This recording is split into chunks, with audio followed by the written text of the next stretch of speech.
Je suis avec Marie-Cassandre Butel, qui a écrit un traité sur l'humanité durable. Donc, j'ai interviewé un certain nombre de vos nouveaux lecteurs, qui m'ont tous fait de très belles remarques sur ce que vous avez écrit. Donc, est-ce que vous pouvez vous présenter, Marie-Cassandre ? Alors, je suis Marie-Cassandre et avant tout citoyenne du monde, j'ai envie de dire. Ce soir était un magnifique événement, très important pour moi, que chaque personne soit venue. Et le plus important était de créer quelque chose de différent, quelque chose d'inhabituel et qu'on puisse tous être là en présence, ensemble, communier un petit peu. C'est ça ce que je voulais faire ce soir. Ça, c'était très important et je pense que c'est ce qui a été fait. Me concernant, on essaye toujours de me rentrer dans des cases et j'ai passé toute ma vie à essayer de sortir des cases. Et je suis en formation continue. Donc, j'ai jamais été très forte pour les bancs de l'école. J'ai toujours été beaucoup plus... on va dire attirée par l'intuition de vouloir me construire en permanence et finalement d'apprendre au quotidien, apprendre des autres. J'ai toujours été une grande lectrice, donc c'est vrai que j'apprends énormément des livres. Et aujourd'hui, ce livre est l'aboutissement finalement de tout un parcours personnel, professionnel. J'ai eu la chance d'avoir des parents qui m'ont donné une éducation humaniste et holistique. Alors, c'est vrai que quand j'étais petite, j'étais un peu rebelle et je trouvais ça, malheureusement un petit peu en dehors du temps. Et c'est vrai qu'après coup, des années plus tard, plus de 20 ans, après, je réalise à quel point j'ai eu une chance incroyable, que mes parents m'aient éduquée de cette manière-là, qui était finalement une manière assez avant-gardiste à l'époque. Et aujourd'hui, j'ai la possibilité de partager ça, en plus avec des expériences professionnelles qui m'ont conduite à parler à beaucoup de gens, à connaître énormément de gens. C'est vrai que j'ai fait du cinéma avant. Et ça a toujours été, le fond a toujours été le développement personnel, le développement de l'humain.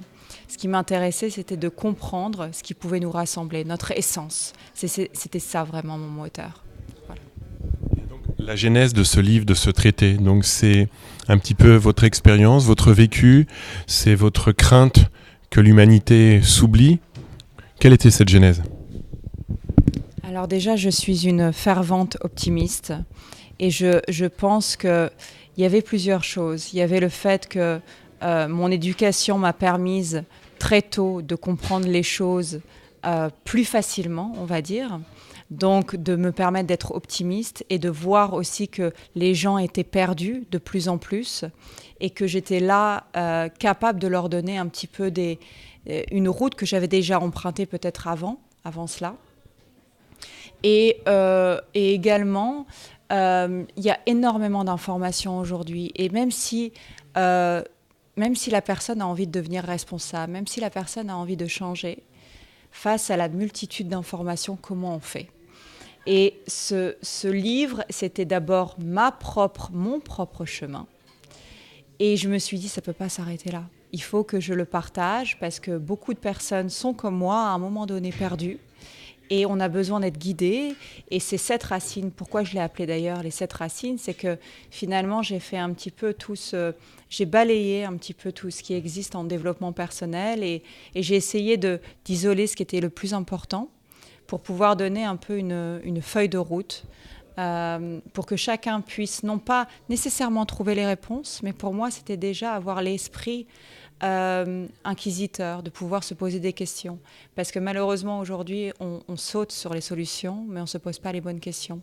Et si déjà la personne peut rentrer dans une phase de réflexion et essayer de, voilà, peut-être remettre en cause certains conditionnements que l'on a tous eus, parce que c'est notre manière de fonctionner aussi. On a eu une éducation sociétale aussi, pas que à l'école, mais pas que avec notre enfance, mais en permanence, on est conditionné avec même le smartphone aujourd'hui, avec les algorithmes, etc. C'est très difficile de s'émanciper.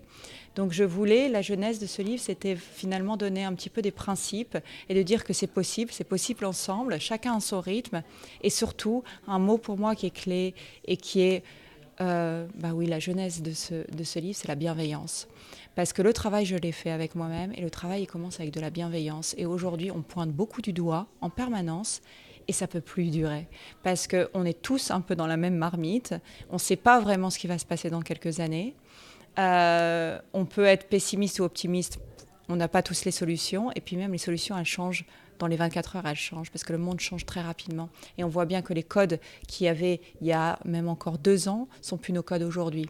Donc la seule chose que l'on peut faire, c'est accentuer sur nos valeurs d'être, qui ne sont pas des valeurs fluctuantes. Et c'est là où je veux vraiment apporter avec ce livre un espèce de socle de valeurs de l'être, où chacun a la possibilité de se reconstruire. Voilà. Alors, vous avez un discours qui est très mature, et c'est une des réflexions positives que m'a fait tout à l'heure le docteur Salman. Il m'a dit « Je n'ai jamais préfacé aucun livre. Quand Marie Cassandre m'a remis ce traité, je l'ai lu en une seule traite.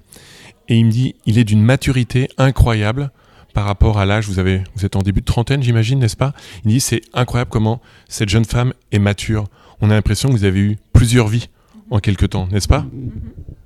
Une vieille âme, je dirais une vieille âme.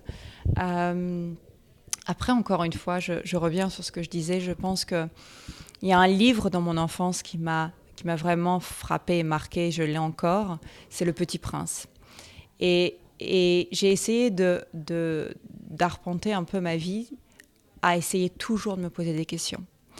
Et quand on se pose des questions, et je reviens là-dessus parce que le questionnement est quelque chose qui nous permet de grandir et de grandir beaucoup plus vite. Finalement, la maturité, c'est quoi? C'est la possibilité de grandir, de se réinventer en permanence. Et si on fait son âge ou on ne fait pas son âge, c'est simplement qu'on est conditionné. Mais sinon, l'évolution, il n'y a pas vraiment de règles. Je parlais des codes tout à l'heure, mais il n'y a pas vraiment de règles. Pourquoi à 30 ans, on devrait faire 30 ans? Qu'est-ce que ça veut dire de faire 30 ans? Ma maturité, finalement, c'est simplement mon expérience. Et au-delà de ça, c'est pour moi être en permanence dans mon authenticité. J'ai plein d'autres immaturités, si on a envie de mettre des mots, mais sur certaines choses, j'ai de la maturité parce que c'était important pour moi. C'était des sujets qui étaient importants pour moi. L'être a toujours été important. L'humain a toujours été important pour moi. Donc, ça a été des réflexions depuis mon enfance qui m'ont conduite aujourd'hui à pouvoir avoir cette maturité de parler de l'humain. Mais je suis encore en apprentissage et en permanence. Très bien. Donc, vous, de votre côté, au quotidien, quels sont les gestes que vous faites qui vont dans le sens de l'humanité durable? Vous pouvez nous donner quelques exemples, s'il vous plaît? Bien sûr. Alors, quand on parle d'apprentissage, c'est un grand apprentissage. Et il y a d'abord, je pense, une chose à dire, c'est que personne n'est parfait.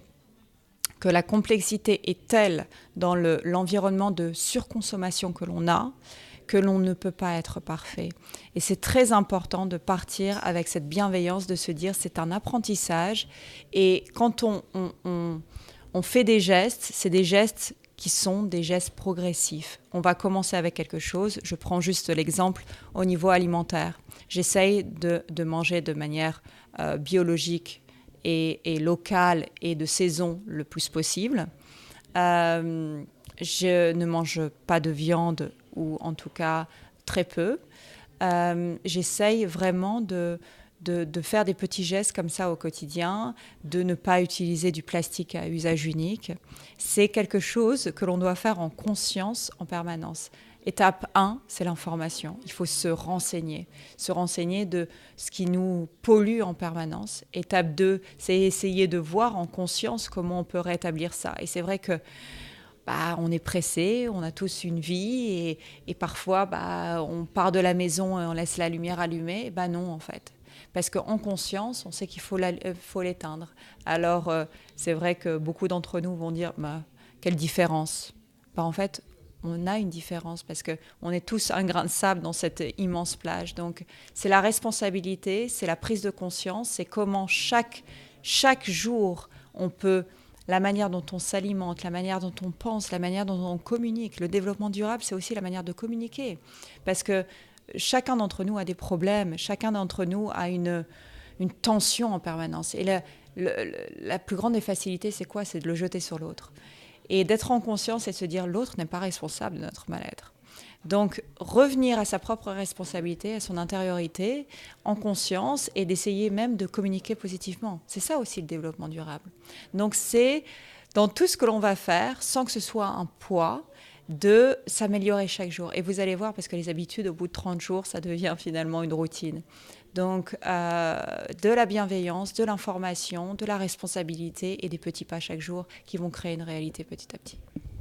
D'accord, donc ce qu'il faut inviter, c'est tous les invités de ce soir qui lisent votre livre, qui le partagent avec leurs amis et à tous nos lecteurs, d'acheter ce livre. C'est un premier geste dans le bon sens, n'est-ce pas ? Bien sûr. Bien sûr. J'espère que ça amènera le lecteur au questionnement. Alors c'est marrant parce que j'ai eu une remarque il y a quelques temps de cela, une personne qui me disait mais ton livre, il me laisse avec plein de questions. Et j'ai trouvé ça super. J'ai trouvé ça super parce que je me suis dit le pari est réussi. Parce que cette personne-là va aller dormir, va se poser des questions et va peut-être petit à petit se déconditionner ou au moins essayer d'autres choses. Et ça commence là en fait. C'est ça le message du livre. C'est chacun à son niveau, avec ses moyens, mais au moins une prise de conscience et un questionnement. Voilà ce que je souhaite aux lecteurs finalement. Merci Marie-Cassandre et on vous laisse tous donc à vos questions.